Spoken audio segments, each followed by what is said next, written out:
Britain in the 1950s was a nation rebuilding itself, and its car industry was doing exactly the same thing, full of ambition, full of optimism, and occasionally full of catastrophic misjudgments. Manufacturers were experimenting with bold ideas, unusual engineering, and styling that sometimes made perfect sense on paper but became a source of genuine embarrassment on the road. Some of these cars left their owners stranded, ridiculed, or quietly mortified.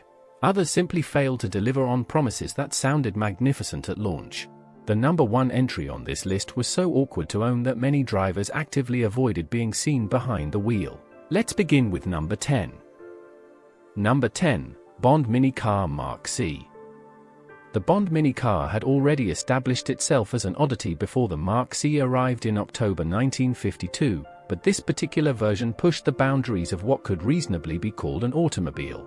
Manufactured by Sharp's Commercials in Preston, the three-wheeled machine was powered by a 197cc V8 two-stroke engine mounted directly above the single front wheel, which simultaneously steered and drove the vehicle.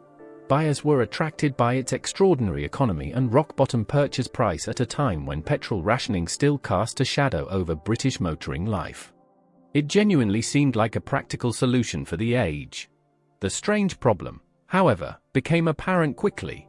The Mark C had no reverse gear whatsoever, none at all. If an owner found themselves nosed into a tight space, the only available option was to physically manhandle the front of the car around by hand. In rain, in public, in a good suit. Many owners discovered this limitation on their very first outing and never quite forgave it. The next car had a very different kind of problem, one that showed up slowly and expensively over time. Number 9. Standard Vanguard Phase 1.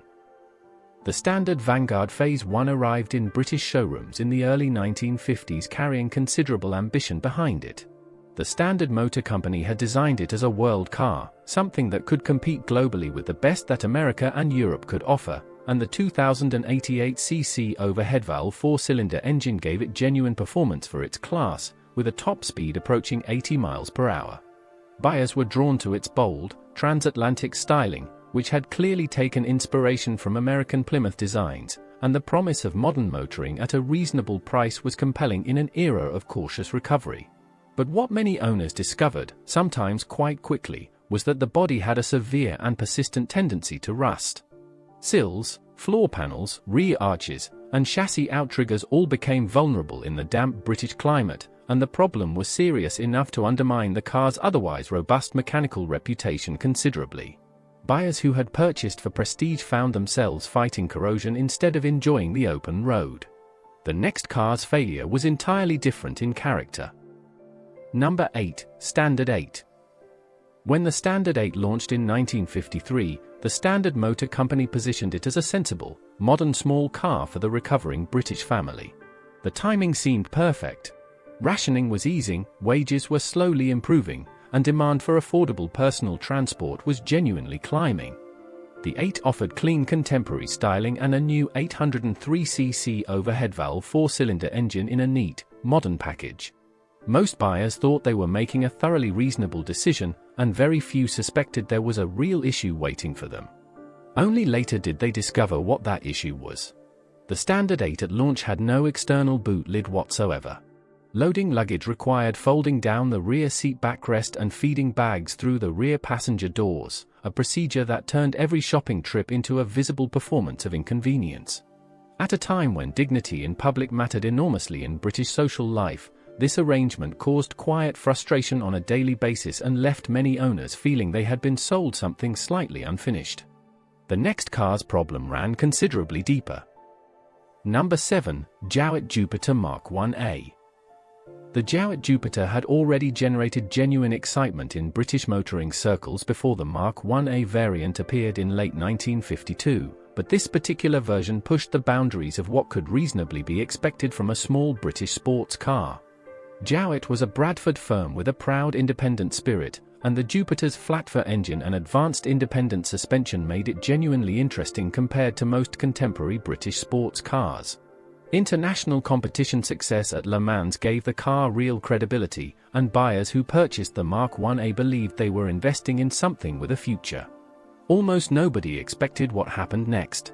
Jowett's engine, despite its technical sophistication, developed a troubling reputation for crankshaft failures that could strike without meaningful warning. The problem stemmed from a design sensitivity that the company struggled to fully resolve, and as failures accumulated and word spread among owners, confidence collapsed rapidly. Worse still, Jowett itself went out of business in 1954, leaving owners of a relatively new and mechanically unusual car with almost nowhere to turn for proper support. That decision haunted buyers for years. The next car wore its flaws far more publicly. Number 6. Daimler Conquest Century. The Daimler Conquest Century of 1954 arrived carrying one of the most respected names in British motoring. Daimler's association with royalty, prestige, and engineering refinement meant that buyers spending serious money on the Century expected something that fully justified the badge on the bonnet.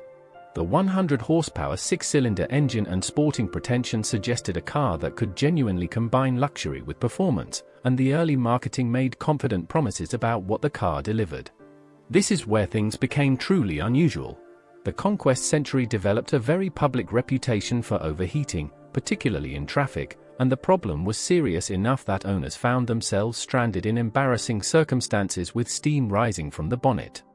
For buyers who had purchased the car precisely because it carried a Daimler name and reflected their social standing, breaking down visibly in public was mortifying in a way that went beyond mechanical inconvenience. Many quietly moved on to alternatives far sooner than they had planned. What came next was a different kind of embarrassment entirely. Number 5. Healey Tickford. The Healey Tickford sounds magnificent even now, and in the early 1950s it was exactly the kind of car that turned heads in all the right ways. Donald Healey's collaboration with the coach builder Tickford produced a genuinely handsome saloon body mounted on the proven Healey chassis, powered by the Riley 2.4-liter engine that had already demonstrated real performance capability. Buyers were paying for exclusivity, craftsmanship, and the particular pleasure of owning something genuinely rare and distinguished. Few realized what was waiting for them in practical ownership. The Tickford body, for all its elegant appearance, was built to coach-built standards that proved poorly suited to everyday use in the British climate. Panel gaps widened, water ingress became a persistent complaint, and the wooden structural elements within the body could deteriorate in ways that were expensive and difficult to address. Owners found that maintaining the car's distinguished appearance demanded constant and costly attention that the original purchase price had never prepared them for. Would you have kept driving it regardless? The next entry made its owners ask exactly the same question. Number 4. Austin A40 Somerset. The Austin A40 Somerset arrived in 1952 as the Standard Motor Company's answer to a simple question: what does a modern British family car look like? Austin's response was a four-door saloon with flowing transatlantic styling borrowed directly from the larger A70 Hereford, a 1,200cc four-cylinder engine producing 42 brake horsepower, and a column gear change that was presented as the height of contemporary motoring convenience. Buyers expecting genuine progress were initially charmed by the Somerset's appearance, which suggested a car considerably more advanced than its predecessor. The real surprise came later. The Somerset's mechanics were largely carried over from the aging A40 Devon, meaning buyers were paying for new styling wrapped around old engineering. The handling drew persistent criticism for its wallowing, unsettled character, and the gap between the car's modern appearance and its fundamentally dated underpinnings became a source of genuine frustration for owners who felt they had been sold a more capable machine than the Somerset actually was. The next car's problem ran considerably deeper. Number 3. Triumph Mayflower. The Triumph Mayflower arrived in British showrooms from 1950 onwards, carrying one of the most confused identities in the history of domestic motoring. Sir John Black of Standard Triumph had decided to build a small luxury car that would appeal to American buyers by mimicking the razor-edge styling of Rolls-Royce and Bentley limousines, only on a drastically reduced scale. The result was a 1,247cc four-cylinder side-valve engine producing 38 brake horsepower, enclosed in coachwork that looked like a Rolls-Royce that had accidentally shrunk in the wash. Buyers expecting luxury in miniature found something else entirely. The top speed barely reached 63 miles per hour. The 3-speed gearbox had a gap between first and second so large that smooth progress through traffic became a genuine daily frustration, and the styling, which worked magnificently on a full-sized limousine, produced deeply uncomfortable proportions on a small family saloon. Even Standard Triumph appeared embarrassed by it. The car was quietly discontinued in 1953 and never mentioned again. The next car somehow managed an even stranger identity problem. Number 2. Reliant Regal Mark III. The Reliant Regal had been gradually evolving through the early 1950s, and the Mark III version represented the company's serious attempt to offer a genuinely usable three-wheeled economy car for British buyers. The fiberglass body was an innovation that kept production costs manageable, and the car's three-wheel classification meant buyers could drive it on a motorcycle license, which genuinely broadened its potential market considerably. At first, owners thought the advantages outweighed any compromises. Only later did they discover the real issue. The Mark III's handling in crosswinds and during enthusiastic cornering exposed the fundamental instability inherent in its narrow single front wheel configuration, and incidents of the car tipping during normal driving were reported with uncomfortable frequency. For owners who had purchased the vehicle as a practical daily solution, discovering its limitations while actually traveling was a frightening rather than merely inconvenient experience. The Regal's reputation suffered accordingly, and many owners moved on quietly. That decision would haunt the car's legacy for decades. But nothing prepared buyers for what came at number 1. Number 1. Daimler DK400.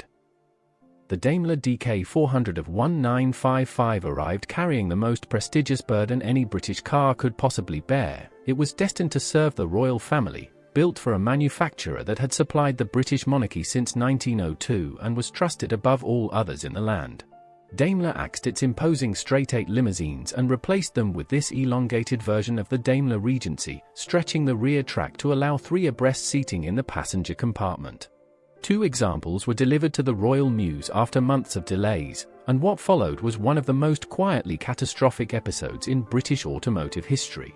The DK400 struggled profoundly to haul its considerable weight with any conviction or dignity, and its performance was so feeble that the royal household was left deeply unimpressed. The royal warrant, held by Daimler for over half a century, was not renewed. Rolls-Royce would supply the official state car from that point forward, a fact that haunted Daimler's reputation for years. Owners who had bought the DK400 as the pinnacle of British prestige found themselves driving a car that had been publicly rejected at the very highest level imaginable. These 10 cars tell a story about Britain in the 1950s that the official histories rarely capture, a nation of engineers and dreamers trying their hardest, sometimes succeeding brilliantly, and occasionally producing something that left its owners deeply conflicted. Every one of these vehicles contributed something real to British automotive history, even the ones that caused their owners genuine distress. Which entry surprised you the most?